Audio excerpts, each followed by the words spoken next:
go back to UFC 187 talk.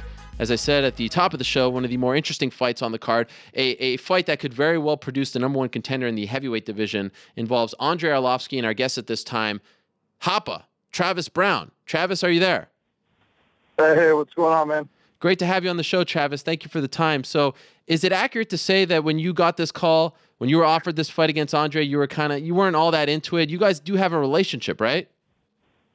Yeah, I was kind of just told that that's who I was fighting. I guess Andrei had accepted the fight before I got offered it. So it was one of those things where Joe called and said, hey, I got it. 'Cause, Joe knows how I work, and, that's, I think, one of the reasons why he may like me is because I've never said no to Joe. I've never said, nah, I don't think so, have to work tomorrow, or just try to make some kind of BS excuse. So he called me up. We were looking for an opponent, about around late May, trying to get back in there soon. And, I think he said, hey, Andrei took the fight, so you're fighting May 23rd, 187. I was like, sounds good. But yeah, Andrei and I definitely have a long-standing relationship, I think. For fighters, for buddies and stuff, for about 3 years now. Was he living at your house when he accepted this fight? Yeah, his stuff was at my house. Yeah, in Albuquerque. So. Well, that's weird. Yeah, it was different. It's a little different. What do you do? This is the first time I'm actually, I guess, fighting my friend. But the thing is Andrei and I used to go at it, in the gym for 3 years. So now we're just getting paid for it. And it's in front of millions of people. Right. No pressure. Did he stay in your house as he prepared for this fight? Because I know you don't live in Albuquerque anymore. You're now training at GFC. So was he there while preparing to fight you? No, he wasn't living at my house. I got rid of that house in February. So pretty much around the same time I learned about the fight, I was going to move out of the house anyway. So we just had to, figure out how he was going to get his stuff, and that was about it. But since then, I'm sure he's found somewhere else to live. Did you send him a text like, you ain't got to go home, but you got to get the hell out of my house? Yeah, the good old one-liner. No, it's funny, actually. Pretty much our communication has been fairly limited. I'm sure you could understand that. Sure. As soon as I found out the fight, I hung up the phone with Joe Silva, and I texted Andrei. I said, hey, buddy, love you, buddy. And he said, I know. And I said, good. I just want to make sure you knew that. And that was it. There's no love lost, I still love the guy and everything. It's just, this is our job, and it's something that we've talked about before. We just didn't think it was going to happen this soon. Wait, you said I love you. He didn't say I love you back? That's the Russian way okay. of saying that I love you back, you have to, it's Andrei. Sure. You know what I mean? It's Andrei Arlovski. You got that Belarus style of, that's his way of being a softie. Yes, a tough exterior, but deep down, they're teddy bears, right? Oh, exactly. Big time. Yes. Big time. So I know it's an unwritten rule, and I don't want you to break that rule about what goes on in training, sparring, and all that. But considering your past training with each other, do you feel very confident going into this fight? I feel like it's going to be a great fight.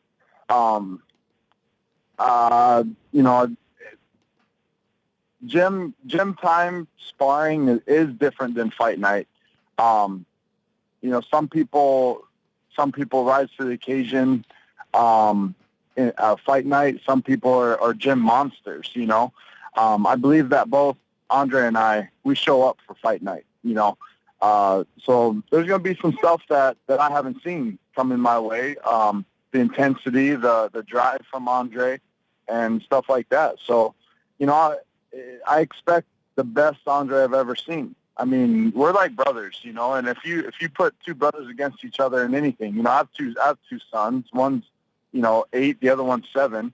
And anything they go head-to-head at, neither of them want to lose. And the other one's going to be a sore loser if he does lose. You know what I mean? So yes. they just they duke it out. They try their hardest. Maybe against their friends they don't try as hard because whatever. But when his brothers are going at it, man, it's a whole nother level. 100%. You're talking to a guy with 2 older brothers. The worst thing in the world Oh, yeah. is losing to your brother. You know what I'm talking about. Yes, 100%. So are you surprised, though, given, his history? Let's be honest. I don't think a lot of people thought we'd see Andrei Arlovski in an important fight in 2015, on the verge of maybe a title shot. Given his history, given how he looked in his last fight against Bigfoot Silva, I mean, Andrei Arlovski, this is somewhat of an improbable comeback. Are you surprised to see him back in this spot? Not at all, man. The guy's a warrior. We've shared blood, sweat, and tears together in the gym. During his fights, during my fights, we've both celebrated together, and we've both gone through the down times and our losses. It's just that's how he is, and he's a warrior, and that's what I see him as. I don't see him as anything less. And for me, this is going to be a tough fight. I know who Andrei is deep down. I know that he will not stop. So believe me when I say that he's going to get the best Travis Browne that anybody's ever seen, because I know what he's capable of doing, and I know what I need to do. I know the level that I need to be at in order to come out with a win, which is I have to be at top shape, my A game. I have to bring my A game. So now you're fully entrenched at Glendale Fighting Club. What has been the difference between there and your final days at Jackson's?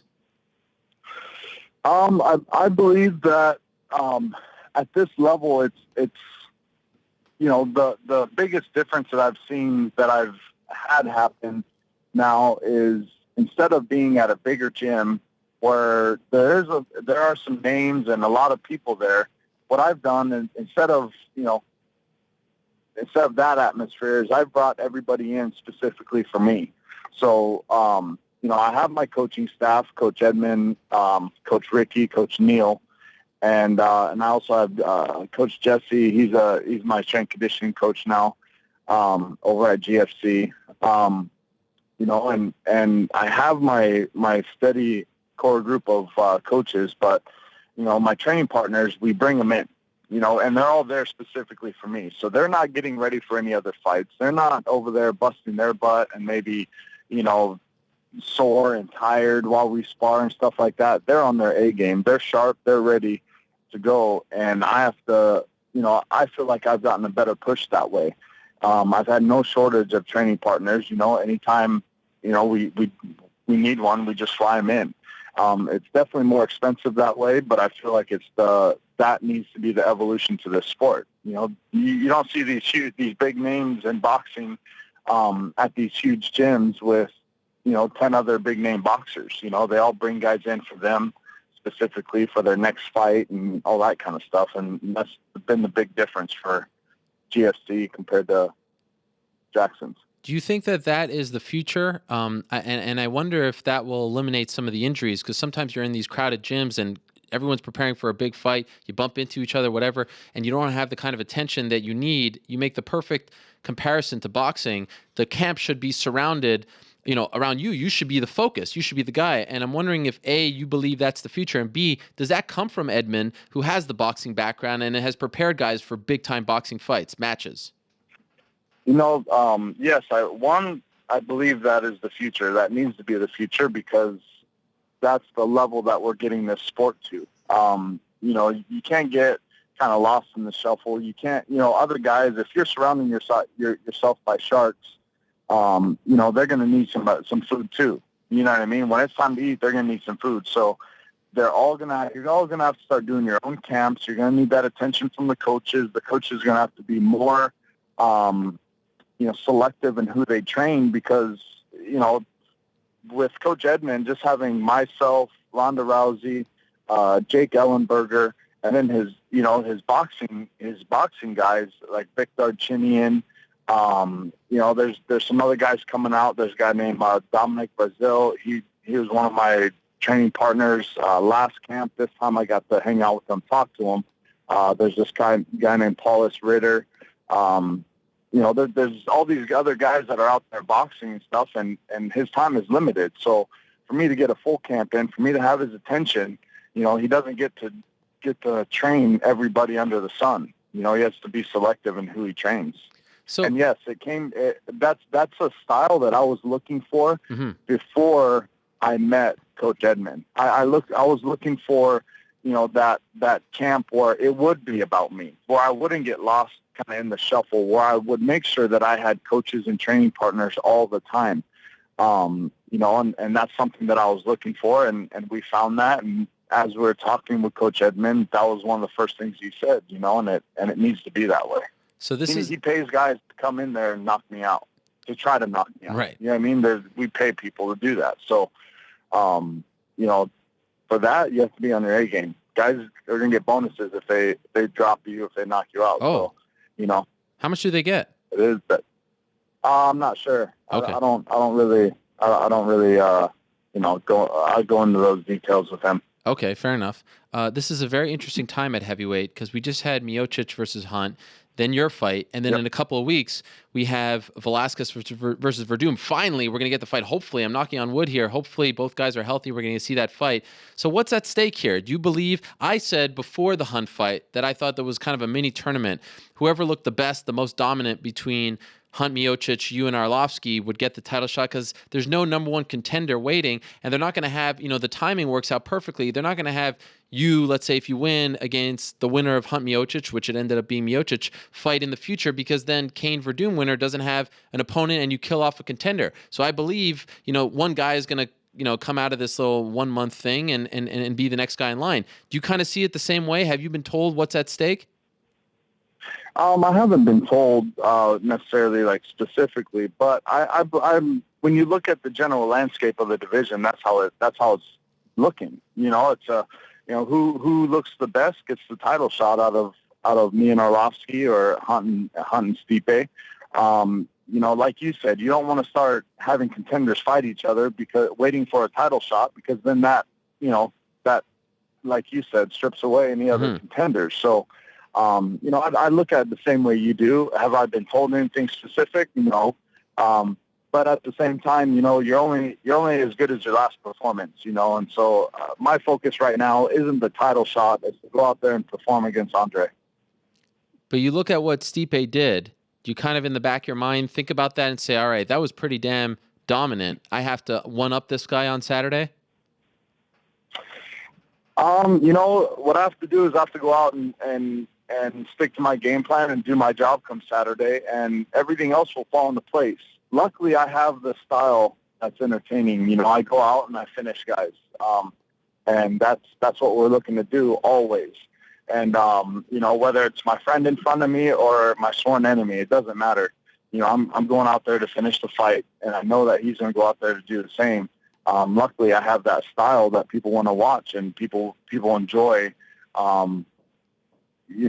That kind of style of going out there instead of getting a grinding out, kind of decision.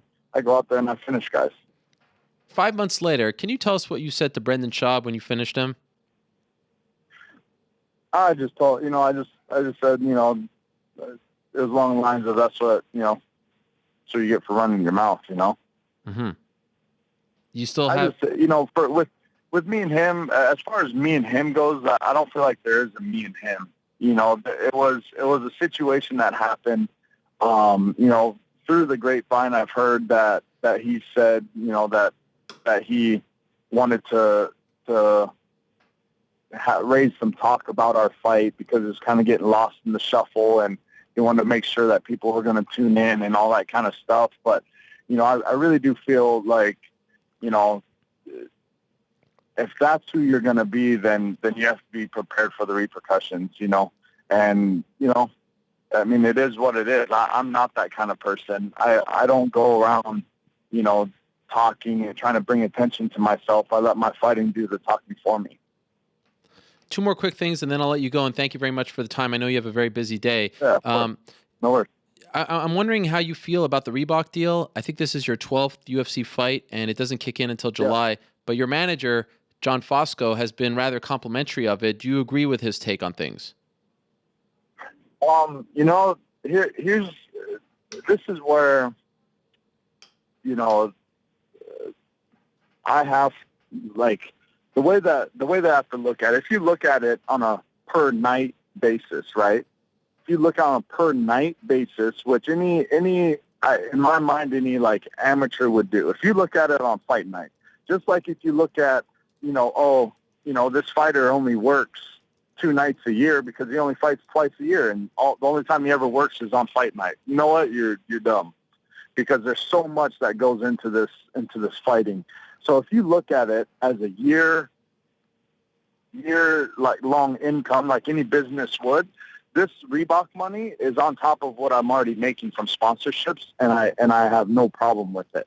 On a per night thing, yeah, maybe I'll be, that night, maybe not making as much, but yearly, I'm making more because of the Reebok deal, because they're coming out and they're taking care of that for us. But this is also where a lot of managers are going to be held accountable at this point and seeing really what they can provide for their fighters.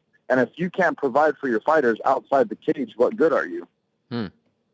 So you don't have a problem. If you depend on the UFC as for sponsorships, like the only kind of money you get is in-cage sponsorships, then I don't feel as a manager that you're doing your job. I feel like you need to go out there and you need to have some kind of presence as a business, as a management company. The athlete also has to go out there and do their part as well. You'll never hear me saying no to a sponsor when they're like, hey, can you make this appearance? Whether it's paid or not, that's why we have such an outstanding relationship, such a great relationship with our sponsors. Because there's times that, I'll just show up to places and they know I'm not sitting here, I need to get paid first. Where's my money and this and that, you know? It's like there's a relationship there. There's trust that's been built. And, I personally have no problem with the Reebok deal. That's on top of money that I'm already getting out of sponsorships. And are most of your sponsors that are part of, this fight, are they going to stick around? Yeah. Okay. Definitely. We've had them for most of my career. We've picked up a couple in the last, 2 years, 3 years or so. But the thing is we have a relationship with them. It's not like a one-off, just wear our stuff inside the cage, that's all we want. Mm-hmm. Part of what we do is a lot of presence outside the cage. And finally, did you finally get married yet? What's going on over here? Yeah. You did? I'm hit, man. Yeah. Well done. Mazel tov. Thank you. Yeah, we did under the radar, I feel like that's something for me and my family to celebrate, and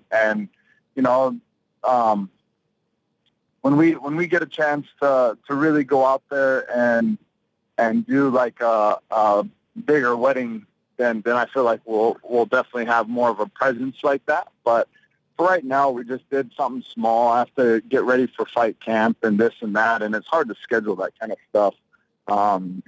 Unfortunately, now Jenna knows that I have a short time in this industry, so I'm fully committed, to fighting and doing what I have to do to make sure that I'm number one and I'm always ready. So unfortunately, a big wedding, has to get put on hold. But yeah, yep. Well, congratulations. I hope you don't mind me saying this. Your wife is a beautiful lady, very fit, more fit than you. Yeah. I hope you don't mind me saying that as well. I mean, she's like it's my personality. She's hooked on my personality. I think it was the beard. When you're raised, I have the ugly duckling syndrome. You know what I mean? So I grew up, and I was I had to develop a personality. So now that I'm in my 30s, now my personality shines. It's not always about looks. That is true, but I think the beard really sealed the deal. Accurate? I think so. Yeah. I think so. Yeah. It's so funny, Coach Edmond and all the guys at the gym, I showed them a picture of me without a beard. And they're like, wow, Trav, the beard looks so good on you. I was like, what are you trying to say? What does that mean? You know what I mean? What do you mean? It completed you. The beard looks good on me. Yeah, it's funny. But I take it as a compliment, Can't be soft. No. Be ready I think it all came together with the beard, in the cage, out of the cage. By the way, did you get married before training camp started or in the midst of training camp? I'm just trying to get a sense for where your head. Okay. Before. Right. And then you're gonna have a bigger ceremony after this fight. Accurate? I believe so. Okay. Yeah, we're still, figuring stuff out. And man, I mean, you wouldn't think, you'd think that all we do, is sit on the couch until fight time and then we get up and fight. But it's pretty busy, and we're just trying to find time to get everything done and have a life, you know what I mean? So, but right now, unfortunately for her, our relationship is there and it's great and it's amazing. But my fighting, the fight industry, the fight camps, the fight itself kind of takes precedence during the short amount of time that we have. Well, I know a lot of people are pulling you in different directions, so don't feel pressure, stressed about inviting me. I know there's love there, but you don't have to go out of your way. It's just we're thinking we're going to do some kind of destination thing. So oh, we don't want gifts and all that kind of stuff. If even better. I hate gifts. People can make it. Yeah, if people can make it, that's that's a gift to Travis, congratulations on that. That is great news. I'm happy you finally did it. Thank you. Very smart man. And good luck in this fight. This is a fantastic fight on a fantastic card. In my opinion, the best main card of 2015. It's loaded top to bottom. Always a pleasure to have you on the show. Always great to watch you fight. I'm looking forward to it this weekend. Thanks so much for the time. Thank you, my man. I'll see you later this week. All right, there he is. Hapa, Travis Browne. Huge fight for him in just 5 days' time against Andrei Arlovski. A great dynamic there between the both of them. It's always interesting when two former training partners go toe-to-toe, and it's a very important fight in the heavyweight division.